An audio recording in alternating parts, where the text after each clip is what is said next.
vivre dans la présence de Dieu. Nous allons lire un verset dans l'Ancien Testament, dans le premier livre des Rois, au chapitre 8, le verset 23. Ô Éternel, Dieu d'Israël, il n'y a point de Dieu semblable à toi, ni en haut, dans les cieux, ni en bas sur la terre. Tu gardes l'alliance et la miséricorde envers tes serviteurs qui marchent en ta présence de tout leur cœur. Amen. Nous savons que David préféra l'onction de Dieu à l'armure de Saül et que ces deux hommes n'eurent pas le même destin. Saül fut oint avec une simple fiole d'huile alors que David fut oint avec une corne remplie d'huile.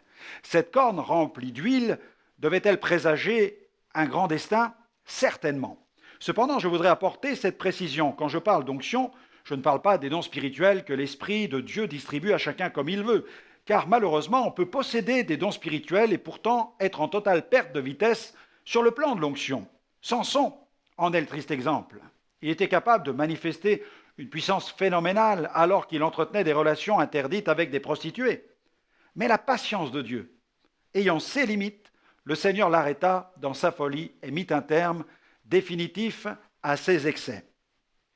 À un moment de sa vie, David lui aussi commit certaines fautes, mais craignant de perdre son onction, il prit le chemin de la repentance. Il fit d'ailleurs cette prière à l'Éternel, « Ne me retire pas le Saint-Esprit ». Psaume 51, verset 13, « Ne me retire pas ton Saint-Esprit ». David n'était pas un homme parfait, et il en était bien conscient. Et il avait compris que l'accumulation de péchés pouvait lourdement porter préjudice à ce capital d'onction dans la vie d'un enfant de Dieu. Nous pouvons parler en langue, prophétiser, chasser les démons, et pourtant être en baisse sur le plan de l'onction. Jésus a même laissé entendre que certaines personnes peuvent exercer certains dons spirituels et pourtant ne pas chercher à développer une relation, une véritable communion avec Dieu. Nous avons un passage dans Matthieu 8, 22-23, où Jésus dit « Beaucoup me diront en ce jour-là, Seigneur, Seigneur, n'avons-nous pas prophétisé par ton nom? N'avons-nous pas chassé des démons par ton nom? N'avons-nous pas fait beaucoup de miracles par ton nom?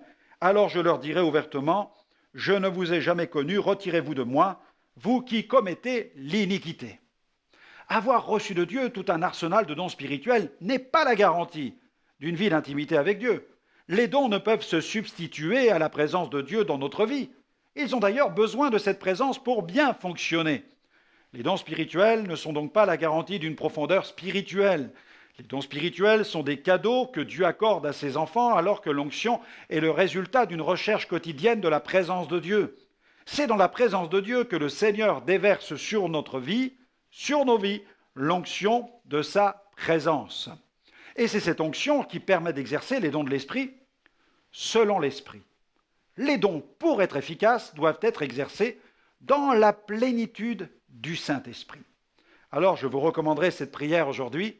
Seigneur, mets en moi ce désir de passer du temps dans ta présence, de la rechercher, et dans ta grâce, tu m'accorderas des dons spirituels.